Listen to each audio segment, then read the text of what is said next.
Good morning, all dear students. Today's topic is escape velocity.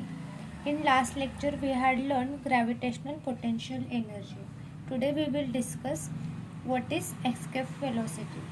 तो देखो बच्चों, escape velocity में क्या दिया गया है कि देखो, we have seen that when a ball is thrown upward, its velocity decrease. अगर बॉल को हम ऊपर फेंकते हैं तो उसका जो वेलोसिटी है वो क्या हो जाएगा, डिक्रीज हो जाएगा because of the gravitation of earth. ये हमने देखा है, ठीक है। The velocity become zero after reaching a certain height and after that the stone start falling down. तो देखो मैंने ये बॉल लिया, इस बॉल को मैंने क्या किया, ये अर्थ सरफेस से मैंने ऐसे उसको ऊपर फेंका, ठीक है। ये सर्टन हाइट पे जाने के बाद इसका जो वेलोसिटी रहेगा वो क्या बन जाएगा, ज़ीरो बन जाएगा। फिर ये जो अर्थ है वो अपने ग्रेविटेशनल फोर्स से उसको नीचे खींचेगी, ठीक है।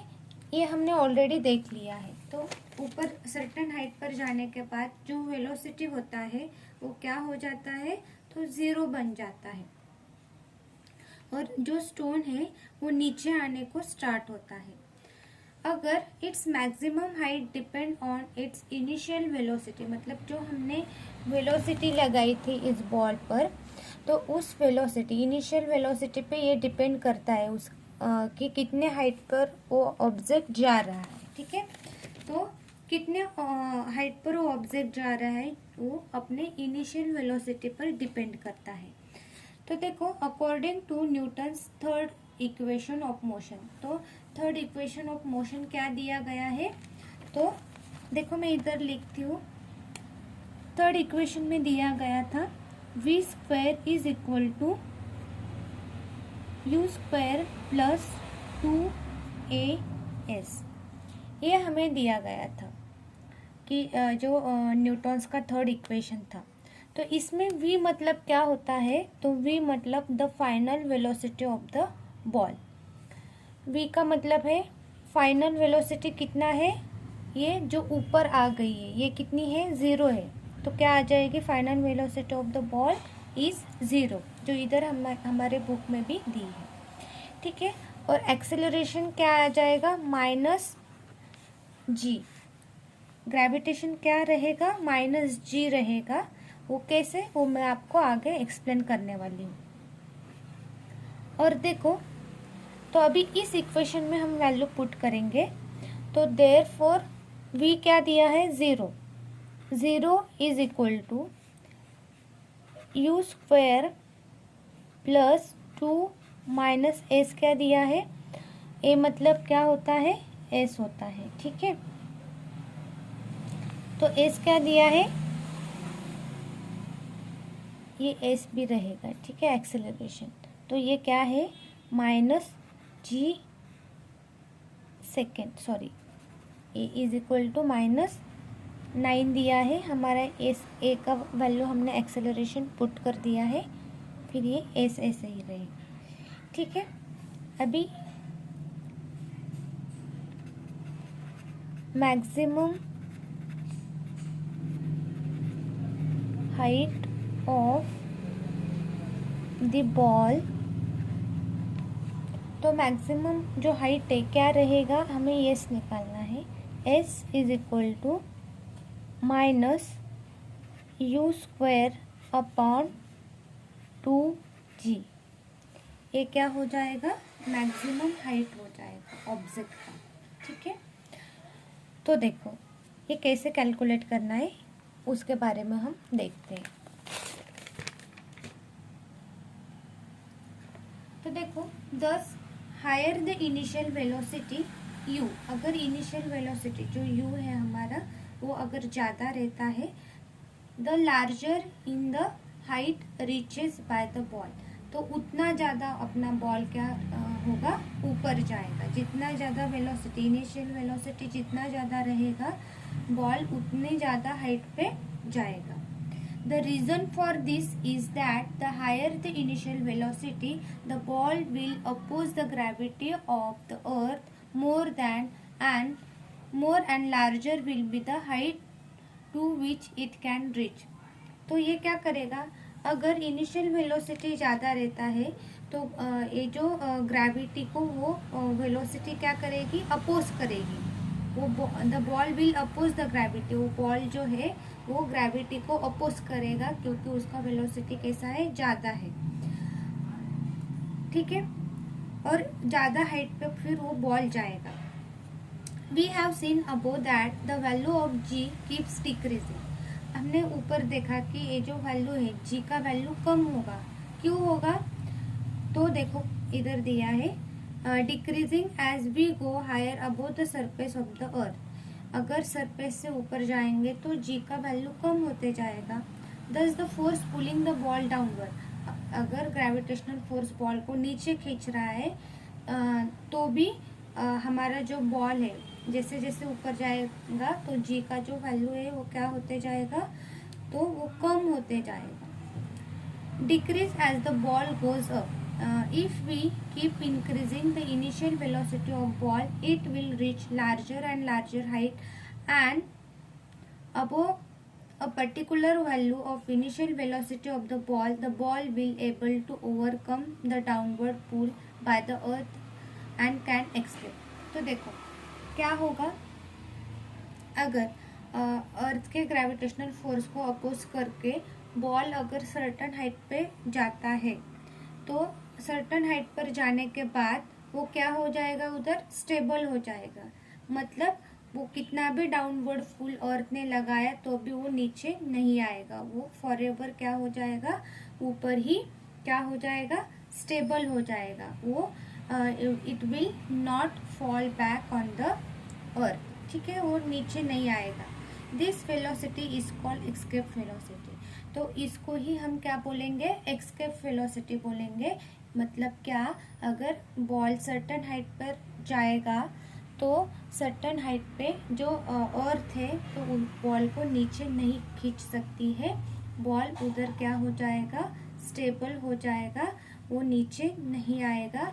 उसको ही हम एस्केप वेलोसिटी बोलेंगे। ठीक है, अगर हाइट ज़्यादा रहती है तो कम रहेगी तो बॉल नीचे आ जाएगा, लेकिन सर्टन हाइट पर जाने के बाद वो नीचे नहीं आएगा। We can determine its value by using the law of conservation of energy as follow। अगर हमें ये डिटरमाइन करना है, ये वैल्यू अगर हमें डिटरमाइन करनी है तो हम क्या यूज़ करेंगे, law of conservation of energy. तो देखो, an object going vertically upward from the surface of earth. अगर एक ऑब्जेक्ट है तो देखो ये ऑब्जेक्ट है, ठीक है, ये ऑब्जेक्ट है, ये अर्थ है, अर्थ के सरफेस से ये बॉल ऊपर जा रहा है। ठीक है, ये बॉल ऊपर जा रहा है तो उन्होंने क्या बोला है, तो उन्होंने बताया है कि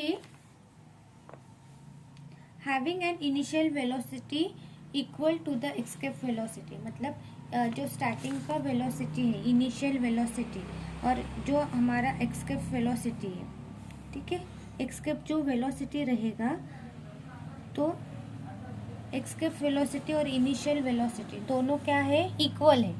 क्या है, इक्वल है। एस्केप मतलब बहुत सारी हाइट पर जो वेलोसिटी है उसका, तो वो दोनों क्या हो जाएगी, सेम हो जाएगी। जितने स्टार्टिंग में उसका इनिशियल वेलोसिटी था उतना ही सर्टन हाइट पर जाने के बाद उसका वेलोसिटी रहेगा। मतलब दोनों क्या रहेगी, इक्वल रहेगी। The force of gravity being inversely proportional to the square of the distance. तो फिर इधर क्या हो जाएगा, तो जो फोर्स रहेगा वो इनवर्सली प्रोपोर्शनल हो जाएगा डिस्टेंस से, square of distance become zero only at infinite distance from the earth।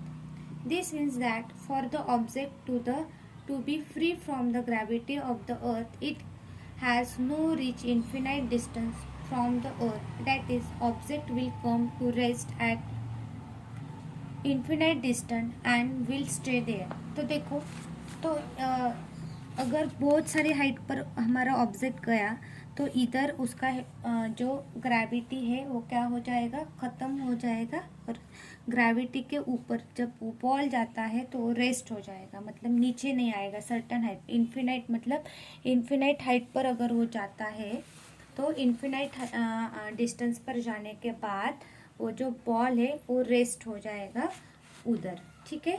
Because क्या दिया है उन्होंने कि escape the gravitational force of the earth, the force of gravity begin inversely proportional to the square of distance. तो जो force है, force of gravity है, वो डिस्टेंस से क्या है, इनवर्सली प्रोपोर्शनल है। तो वो डिस्टेंस वो क्या बन जाएगा, become zero only at the infinite distance. Infinite distance पर जाने के बाद वेलोसिटी जीरो हो जाएगा। And this means that the object to be free from the gravity.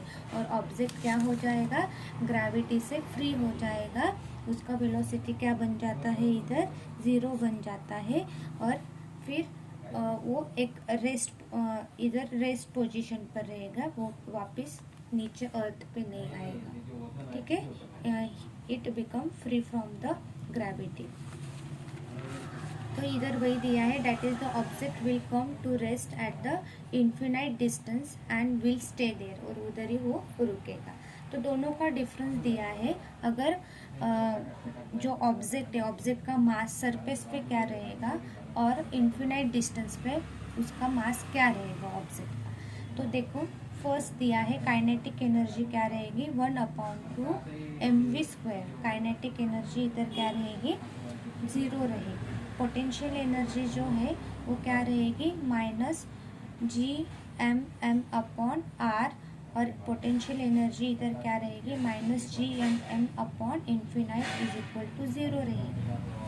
Total energy क्या रहेगी अर्थ के सरफेस पर, तो kinetic energy plus potential energy, ये टोटल एनर्जी रहेगा।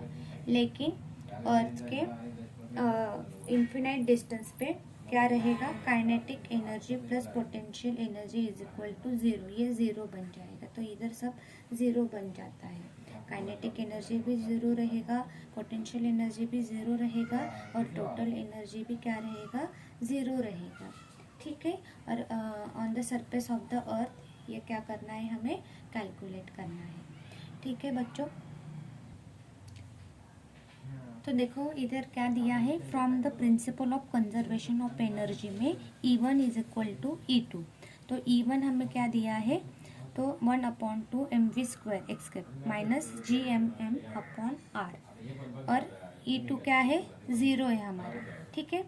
तो अभी v² हम कैलकुलेट करते हैं। v² = ये 2 इधर डिवाइड है, इस साइड पर आकर क्या हो जाएगा, मल्टीप्लाई हो जाएगा। तो इक्वेशन क्या बन जाएगा, ये m और ये m कट हो गए, ठीक है, ये और ये कट हो जाता है। तो क्या बचता है, 2Gm/r।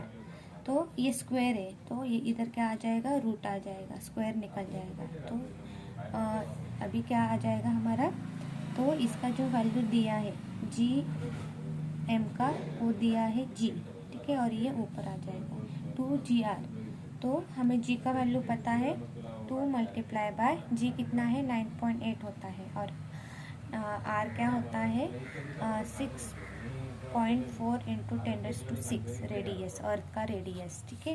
कैलकुलेशन करके हमें आंसर मिला 11.2 km/s। The spacecraft which are send to the moon, जो हम स्पेसक्राफ्ट मून पर सेंड करते हैं, और other planet have their initial velocity larger than escape velocity. तो इनिशियल वेलोसिटी हमेशा लार्जर होती है अगर हम एस्केप वेलोसिटी के साथ कंपेयर करेंगे, तो so that they can overcome earth gravitational attraction and can travel to this object. तो इसलिए वो जो अर्थ के ग्रेविटेशनल अट्रैक्शन के ऊपर चले जाएंगे, मतलब ग्रेविटेशनल अट्रैक्शन उसको कुछ नहीं कर सकेगा, and can travel to this object. और उस ऑब्जेक्ट पर वो क्या कर सकेंगे, उस प्लैनेट पर, उस ऑब्जेक्ट पर वो ट्रैवल कर सकेंगे, ठीक है। This was our today's lecture students. ये जो एग्जाम्पल दिया है ये आपको घर पे प्रैक्टिस करना है। ये हमारा क्या रहेगा, आज का होमवर्क रहेगा।